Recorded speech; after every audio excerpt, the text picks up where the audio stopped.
développement du Cameroun dans les jours à venir, à l'horizon 2035, pour un développement définitif ou participatif?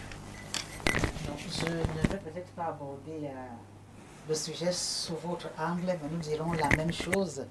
Parce qu'apporter le développement dans un pays, d'abord, pourquoi?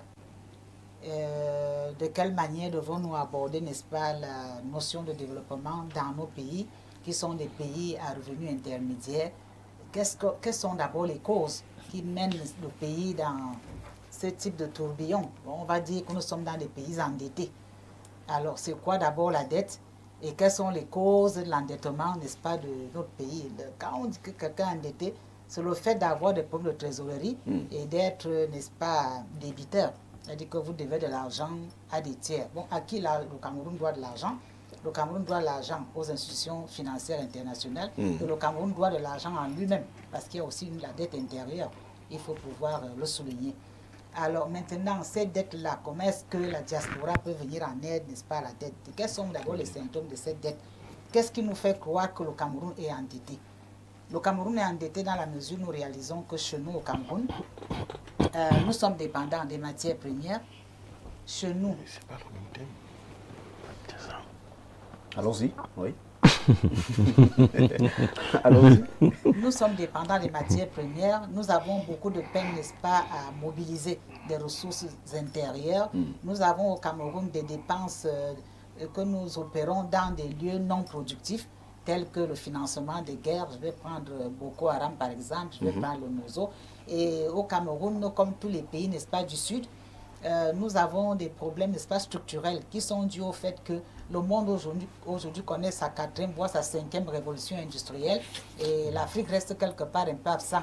Nous sommes agrippés beaucoup plus aux biens et services et non à l'industrialisation. Donc il y a un manque de productivité dans nos pays. Alors maintenant, pour développer le Cameroun, il faut justement que la diaspora y intervienne d'une façon ou d'une autre. Comment est-ce que la diaspora peut donc nous venir en aide? Nous avons réalisé que déjà, je commence par la fin, c'est vrai qu'il y a des transferts, d'argent de la diaspora pour le Cameroun, mais ce sont des transferts qui sont assez importants. Si nous regardons un peu au niveau des familles... Alors Florence, là on parle de la diaspora camerounaise, ces Camerounais qui sont à l'étranger et qui aimeraient peut-être participer en leur manière au développement du pays. Alors que peut cette diaspora-là pour participer au développement du Cameroun? Donc déjà, définissons aussi déjà la nature de la diaspora que nous avons. Donc, quand on parle de la diaspora camerounaise, il y a une diaspora estudiantine, il y a une diaspora professionnelle, et il y a maintenant une diaspora des autres, donc des aventuriers qui vont et qui viennent. Donc une fois qu'on vit hors du pays, qu'on paye ses dettes à l'extérieur, on appartient, n'est-ce pas, à la diaspora. On est Camerounais, on vit à l'extérieur parce qu'on est allé à l'école, on fait partie, n'est-ce pas, de la diaspora. Cette diaspora veut donc nous aider. Donc elle ne peut pas venir de manière... isolées. Il faudrait déjà avoir des structures entre elles là-bas, dans la diaspora, par exemple la diaspora française ou la diaspora européenne. Il faut qu'il y ait des structures qui viennent maintenant rencontrer des structures déjà établies au Cameroun. Ça veut dire que cette diaspora ne viendra pas en rang dispersé. La diaspora doit être organisée. Elle doit être organisée. Et quand elle arrive, il faudrait rencontrer, n'est-ce pas, les institutions déjà établies par rapport à cela. Si la diaspora veut arriver et que, par exemple, elle veut apporter un développement participatif par rapport à une communauté précise, il faudrait rencontrer la commune. Dire nous sommes venus faire ceci donc au niveau des communes. Si la diaspora veut participer aujourd'hui au niveau des actifs financiers, tels que nous avons des idées, des investissements directs étrangers, elle s'adresse au ministère des Finances, au ministère du Plan et au ministère de l'Économie et de la Planification. Elle veut peut-être venir parce qu'elle veut opérer d'une manière au niveau, n'est-ce pas, de la commission des affaires étrangères. Elle va au niveau de l'Assemblée nationale, s'adresser, n'est-ce pas, aux parlementaires pour dire voilà, nous voulons faire ceci, nous décidons de faire, voilà ce que nous pouvons faire. Donc il y a des institutions en place déjà que la diaspora organisée pourrait venir rencontrer. Et je crois que par le passé déjà, c'est une rencontre qui a eu lieu ici avec le Parlement, avec les villes et communes unies du Cameroun. La diaspora a eu à rencontrer, la diaspora a rencontré le ministère de la Jeunesse. En une fois, la diaspora avait rencontré, parce que le gouvernement était représenté par les villes unies du Cameroun, par le ministère de la Jeunesse, par les relations extérieures, par le ministère de l'urbanisme et de l'habitat, du développement urbain. Ce sont des gens que j'avais vus dans la salle ce jour-là. Donc la diaspora était venue rencontrer le Parlement et qui avait invité ses autres acteurs politiques à écouter un peu quelles étaient les doléances. Parce que parmi ces même la diaspora, il y en a là-bas qui sont des élus locaux dans beaucoup de communes et qui ont affaire ici. Et qui ne disaient que le fait, n'est-ce pas, de conurbation, ils se trouvaient à l'étroit, il fallait, n'est-ce pas, venir de manière officielle.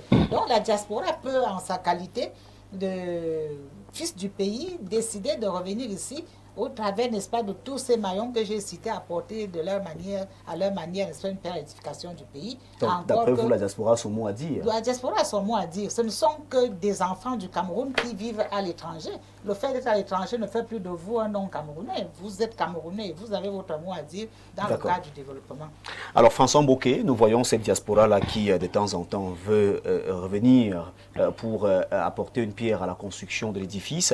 Cette diaspora qui, pour la plupart du temps, fait face à certaines difficultés. On parle bien sûr de développement et il est important que tout le monde s'y mette pour que le développement soit total. Alors, que peut la diaspora camerounaise, cette diaspora qui soit estudiantine ou professionnelle et qui voudrait tout au moins apporter un plus afin que nous puissions véritablement atteindre un niveau de développement remarquable? Oui, disons que Mme Dicom a planté tout le débat, hein, tout le décor est là. Mais la situation aujourd'hui même au Cameroun fait que si on a encore un petit brin de go à préserver, il faut s'ouvrir à la diaspora. Oui. La diaspora camerounaise qui, depuis longtemps, essaye de rentrer, investir au Cameroun, mais qui se trouve toujours bloquée par des gens sans foi ni loi, sans objectifs positifs pour le pays. Je pense que l'heure est arrivée, compte tenu de ce que nous avons dit à l'entrée ici, que la situation économique est difficile, plus de 15 000 milliards de dettes pour le Cameroun à l'heure actuelle, et nous sommes en train d'aller encore sur le marché de crédit avec 1650 milliards. Nous sommes qu'en janvier, vous comprenez que 2026 ne sera pas une année facile pour le Cameroun, compte tenu également des enjeux que nous avons évoqués ici, de la situation qui a convoqué le sommet extraordinaire des chefs de l'État à Brazzaville le 22 dernier. Il y a beaucoup à attendre du côté social comme crise cette année. Alors, il faut anticiper aujourd'hui. Comment anticiper? Est-ce que la diaspora peut apporter quelque chose directement? Oui, je le dis oui, tout de go, parce que... Qu'est-ce que la diaspora peut apporter directement? Parce que vous le dites tout de go. Beaucoup en investissement. Il y a eu beaucoup de réunions, comme je disais tout à l'heure avec Mme Dikoumé. Il y a eu beaucoup de réunions. Et la diaspora a apporté, sur le plan même médical, sur le plan du commerce, la distribution, sur le plan de l'éducation, sur le plan de même la création d'industries, sur le plan, vous voyez aujourd'hui des ordinateurs et des portables qui sont... Il y a des Camerounais qui peuvent venir s'installer et créer ce genre d'infrastructure au Cameroun. Des sociétés qui vont développer un certain nombre de choses. Mais le problème, c'est le gouvernement camerounais qui a peur de sa diaspora. Nous ne savons pas pourquoi on a mis dans certains cerveaux que dès qu'on arrive avec des milliards au Cameroun, c'est pour aller à étudier. Parce que tout se joue à ce niveau. Dès qu'un Camerounais veut apporter, je vous dis, même au niveau des transports, nous pouvons avoir beaucoup d'avancées à ce niveau. Oui. Ce ne sont pas les moyens qui manquent. Il y a beaucoup de Camerounais aujourd'hui qui aimeraient même venir investir, qui parfois ont des facilités de prêt parce qu'ils travaillent dans des structures où ils peuvent faire des appels à fonds et qu'ils soient financés à plusieurs milliers de milliards, mais ils n'ont pas où aller investir. Donc, si le gouvernement le veut, il est temps qu'on lance aujourd'hui un appel à la diaspora. Les surfaces ont déjà été là, les discussions ont été, qu'on rappelle seulement ces cadres et qu'on dise à chacun, alors vous venez, peut-être qu'au niveau de la douane ou des autres infrastructures, qu'on regarde comment on va faciliter l'accès à ceux qui vont vouloir investir. Il y a beaucoup à gagner et je pense que c'est le moment. Alors, sous les Onoyolo, est-ce que le Cameroun peut se développer sans sa diaspora? Vous savez, je voudrais vous rappeler d'une définition qui date de 1980, qui m'avait été donnée par mon maître d'école, à l'époque on les appelait par instituteurs. Je lui avais demandé la diaspora c'est quoi.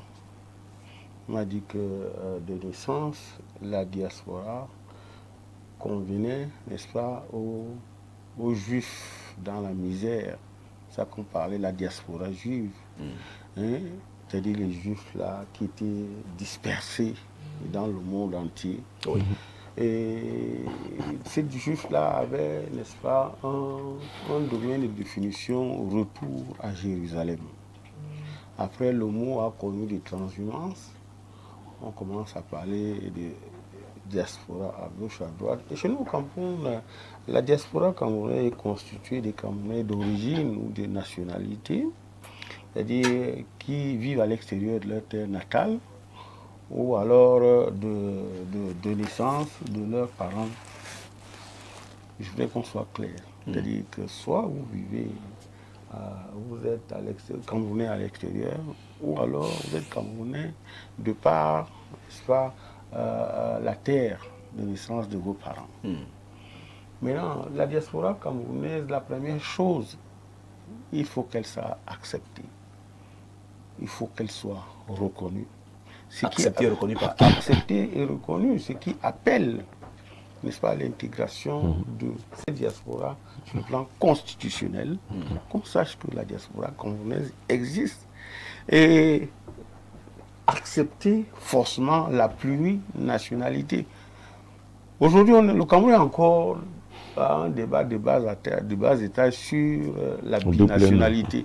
Pourtant, il faut parler, quand on parle de la diaspora camerounaise, il faut parler de plurinationalité. Ça, c'est la première chose. La deuxième chose, mais j'aurais dû commencer par ça. Est-ce que le Cameroun veut se développer? Est-ce que le Cameroun a besoin du développement? Parce que pour parler de diaspora, développement du Cameroun, vous savez, je me souviens d'un livre, je ne sais plus si c'était Daniel Etunga Mangele qui avait écrit « Et si l'Afrique refusait le développement ?»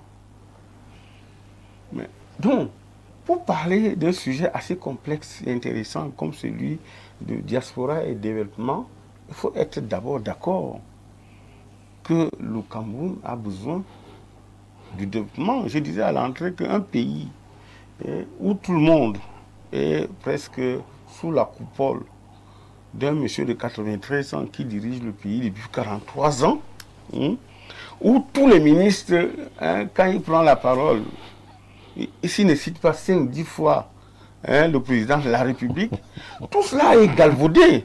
Du coup, les questions essentielles qui doivent être portées ne passent plus. En temps normal, la diaspora camerounaise est un gros gisement de capitaux extérieurs, un gros gisement ces capitaux qui peuvent permettre le financement de l'économie du Cameroun. Donc, en cela, la diaspora camerounaise est un levier. Aujourd'hui, très peu de gens, quand je parle de la reconnaissance constitutionnelle et même la plurinationalité, beaucoup de gens ne savent pas que la diaspora camerounaise, elle est l'un des tout premiers investisseurs informels au Cameroun. Oui. Je dis investisseurs informels à cause de cela. Maintenant, l'autre chose, combien d'entre nous pouvons inscrire la diaspora camerounaise en termes de transfert de compétences et naturellement de savoir-faire? Je me souviens, une fois, je suis retrouvé à Moscou. On est allé voir le match des Lions. Il y avait environ, on s'est retrouvé dans une petite communauté qui nous a reconnus. Il y avait 10 ingénieurs, 10 médecins. Dans cette communauté? Oui, qui regardaient le match, qui étaient contents de voir le Cameroun, comment va le Cameroun, machin. Il y a deux médecins qui ont dit qu'ils sont arrivés, ils ont voulu travailler.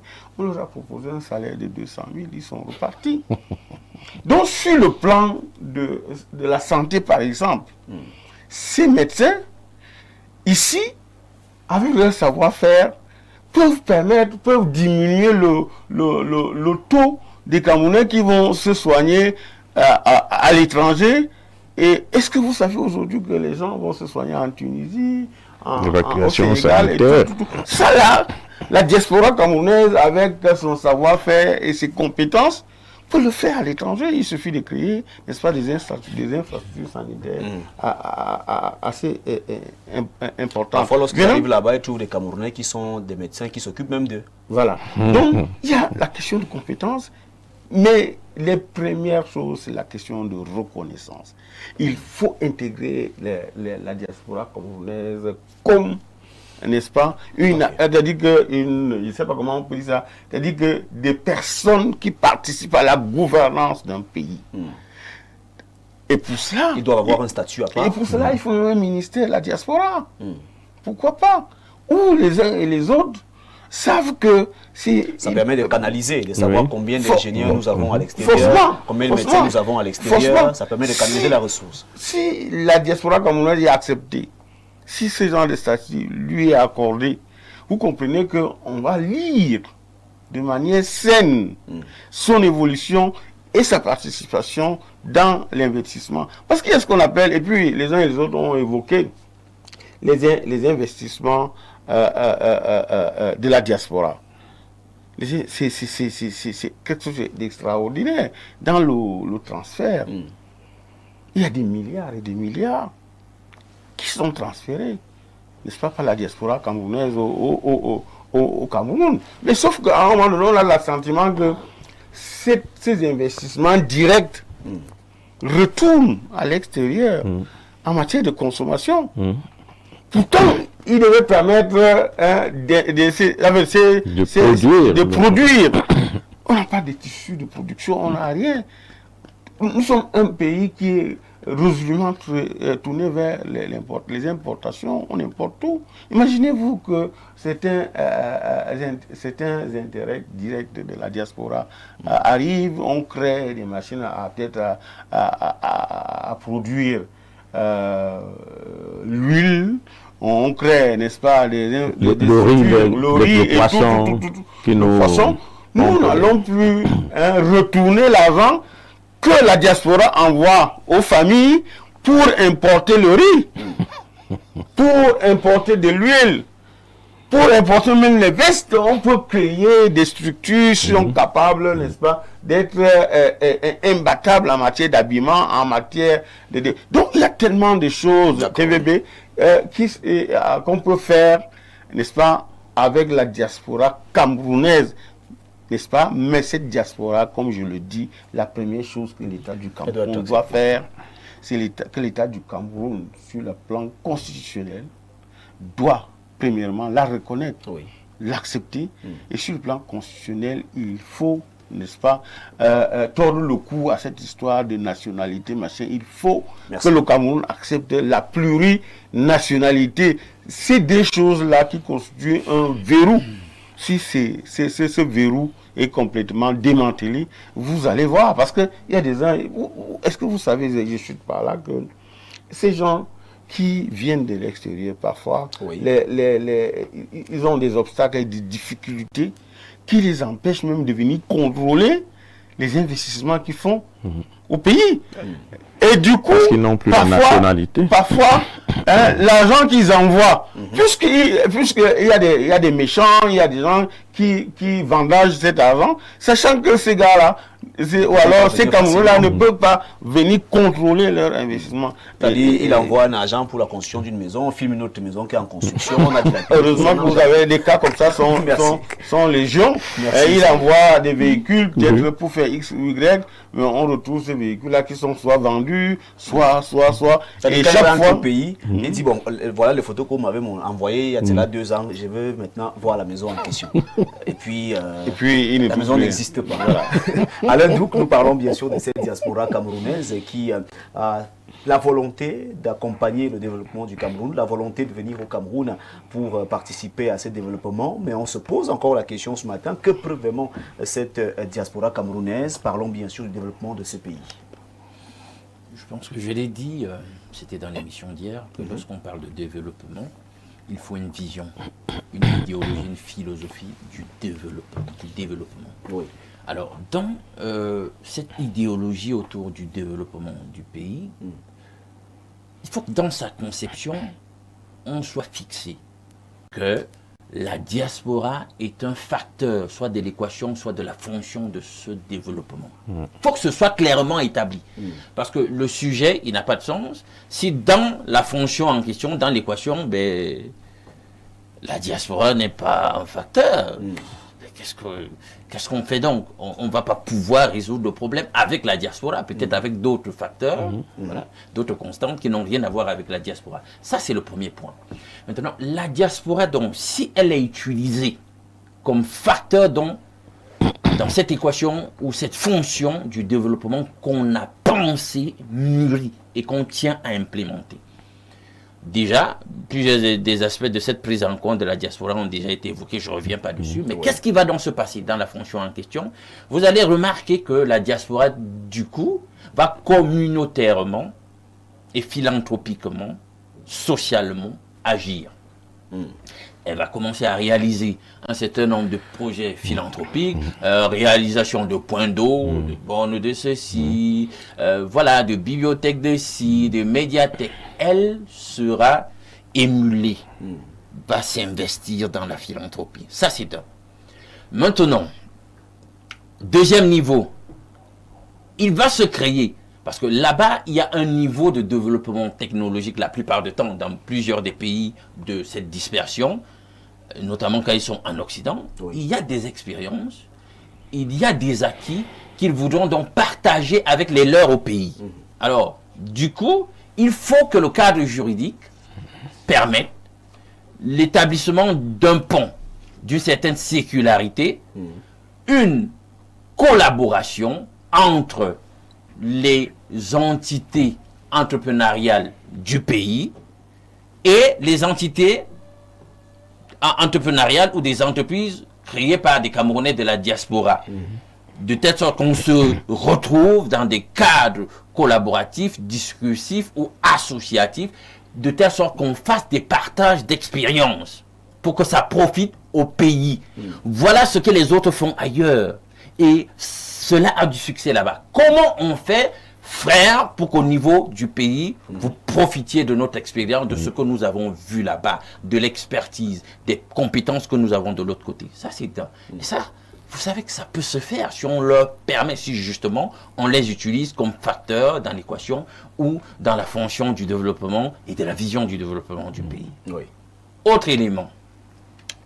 Vous savez, au niveau de l'ingénierie financière, si vous dites que vous faites avec la diaspora, on a des investissements directs étrangers ici, n'est-ce pas? On peut concevoir une ingénierie juridique et financière qui veut que l'on priorise des prises de participation pour la création d'un certain nombre d'unités de production ou d'entreprises ou la réalisation d'un certain nombre de projets, qu'on priorise les investissements de nos MACNA camerounais de la diaspora. Pourquoi ne pas prioriser un Camerounais de souche au détriment d'un capital étranger? Voilà les bonnes questions qu'il faut se poser à ce niveau-là. Ailleurs, notamment dans la réalisation des infrastructures, des grands chantiers, on peut faire la même chose. On priorise la prise de participation des Camerounais de l'étranger. De telle sorte que chacun, s'il le désire, puisse directement participer au développement du pays, à la réalisation des infrastructures et à rémunérer sur les investissements en question. On ouvre. Ailleurs, en Éthiopie, au Ghana, il y a ce qu'on appelle les bons de la diaspora pour justement permettre cela. Donc, il faut penser, il faut se repenser, mais en prenant en compte ce facteur-là, le facteur diaspora, dans l'équation où la fonction de développement, la vision de développement du pays. Donc, c'est de ça qu'il s'agit. La bonne question, c'est est-ce qu'on voudra le faire? C'est ça. Et je pense que c'était une des préoccupations aussi des devanciers. Bien. Maintenant, la diaspora fait déjà un certain nombre de choses. On a évoqué une certaine générosité pour financer la consommation ici. Mais on ne va pas s'arrêter là. Vous savez que le développement, quoi qu'on dise, repose sur le capital social. C'est-à-dire que le capital social, non seulement il doit être en bonne santé, mais il doit être formé. Donc, du coup, la diaspora pourrait véritablement être l'atout au niveau du transfert des technologies, du transfert des compétences, de la formation au niveau du pays, de l'affûtage d'un certain nombre de compétences qui commencent à se révéler au niveau du pays. Ça, la diaspora peut le faire. La recherche et le développement sont fondamentaux dans l'ingénierie du développement. Il faut donc des plateformes de collaboration entre universitaires, notamment au sujet de la recherche. Il faut donc un minimum de circularité. Il ne faut pas que quand ils veulent venir ici collaborer avec leurs autres érudits nationaux, leurs confrères, qu'il y ait des problèmes, qu'ils arrivent, ils soient frustrés, etc. Et on doit effectivement systématiser tout, encadrer tout de telle sorte que la recherche et le développement puissent prospérer. Donc, du coup, il faut réformer véritablement le secteur de l'université, hein, et intégrer donc dans la donne aussi la diaspora, sa contribution pour booster la recherche et le développement. Oui. Donc, c'est de tout ça qu'il s'agit. Et la contribution de la diaspora peut être multisectorielle. Commençons du secteur primaire jusqu'au secteur des services. Et vous allez voir que si nous pensons le développement avec comme facteur de la fonction ou de l'équation de développement du pays, la diaspora, elle va nous apporter quelque chose. Et la diaspora camerounaise, je l'ai toujours dit sur ce plateau, laissons les épiphénomènes de vous voyez, quelques indisciplines et indisciplinés. Pour l'essentiel, les Camerounais sont hyper brillants et ils ont ce qu'il faut, notamment à l'étranger, pour porter sur eux le développement de ce pays. D'accord, Souley. Oui, avec votre permission, je sais que les craintes, n'est-ce pas, de l'ouverture du pays vers la diaspora sont liées, n'est-ce pas, à ce qui pourrait être, avec ce qu'on pourrait appeler les influences politiques, n'est-ce pas, sur le pays. Mais je pense qu'on peut mettre ça de côté. Je voudrais revenir sur la contribution, n'est-ce pas, sociale et communautaire de la diaspora au Cameroun. Parlez-nous de cette contribution. C'est-à-dire la contribution, vous savez que la diaspora camerounaise pallie, n'est-ce pas, les insuffisances de l'État en matière de la construction des écoles, des centres de santé, en matière des équipements même de l'école. De temps en temps, vous entendez que la diaspora a fait des dons de ceci ou cela. C'est une chose. Vous savez qu'aujourd'hui, le Cameroun, de plus en plus, a adopté, au niveau de l'éducation, tout comme au niveau des enseignements secondaires, on crée des établissements scolaires, mais en réalité, il n'y a que le décret ou bien il n'y a que l'arrêté ministériel. Parfois, c'est les contributions des parents d'élèves avec l'aide de la diaspora qu'on finance la construction de ces écoles-là. Et puis, la diaspora camerounaise peut être j'ai envie de dire, un moteur de soutien aux ONG. Il y a des ONG qui font, n'est-ce pas, des œuvres qualitatives et qui tendent la main à la diaspora extérieure. Tout comme cette diaspora-là, du fait de sa compétence, de son savoir-faire, peut être, n'est-ce pas, peut créer des partenariats entre les villes extérieures et des collectivités territoriales du Cameroun. Vous pouvez entendre que cette mairie, tel a fait le jumelage, ou alors tel fait telle ou telle chose. Et puis l'autre chose, c'est que la diaspora reste le ciment de solidarité villageoise et familiale. Parce qu'aujourd'hui, on se bat parfois, il y a des parents qui se battent et ils mettent le trop plein d'énergie pour envoyer les enfants poursuivre les études à l'extérieur, sachant que si pour les plus futés, ils obtiendront un travail et ce travail va permettre non seulement de nourrir la famille et le village, mieux encore, ce soutien peut permettre, n'est-ce pas, d'être le trait d'union entre les enfants, les jeunes qu'on a laissés au pays et qui peuvent aspirer à poursuivre leurs études à l'extérieur. C'est-à-dire que lorsqu'un est parti, il peut tirer les autres. Il peut tirer les autres. Vous avez vu ce qui s'est passé avec le Canada. C'est-à-dire qu'un est parti et puis il a appelé son frère, il a appelé la sœur et puis on se retrouve parfois avec tout un village, toute une famille qui est au Canada. Donc, la diaspora camerounaise, il y a beaucoup de d'intérêts, il y a trop d'avantages. Mais vous savez, jusqu'ici, on ne parle pas de la diaspora dévergondée, la diaspora qui tempête à gauche, à droite. Il faut qu'on se concentre sur une diaspora positive qui peut être un moteur de développement du Cameroun, si jamais le Cameroun lui-même veut se développer. Alors, quelques réactions. Nous allons au plus 33. Bonjour les démineurs, merci pour votre travail. À mon humble avis, la diaspora camerounaise doit s'investir pour changer le système. Nous avons un gouvernement totalement corrompu qui ne saurait implémenter un climat d'affaires fiable. C'est honteux de le dire, mais plusieurs Camerounais faire investir dans des pays étrangers tout simplement à cause de la stabilité. Le Cameroun a un seul problème, il s'agit d'un excès de corruption qui malheureusement est envenimé par le gérant de la cité lui-même, à savoir l'État. Dans un tel système, tout est biaisé d'avance. C'est Bonaventure depuis Caen qui nous écrit ce matin. Merci donc à Bonaventure. Nous avons cette autre réaction ce matin. Vous devez comprendre une fois de plus qu'à l'observation, la diaspora camerounaise ne manque pas d'idées et à chaque fois, elle vient avec des projets. Les projets sont mis dans les tiroirs. Le système de gouvernance qui est hyper centralisé et bloqué par une seule personne au niveau des tout-dits est un frein pour la diaspora. Elle est obligée de disparaître et de se contenter de l'exploit individuel. Comment voulez-vous que quelqu'un vous donne 30 millions alors que le projet ne coûte que 20 millions? C'est inacceptable. C'est Thomas Noah qui nous écrit, le consultant international. Une autre réaction ce matin. Voilà.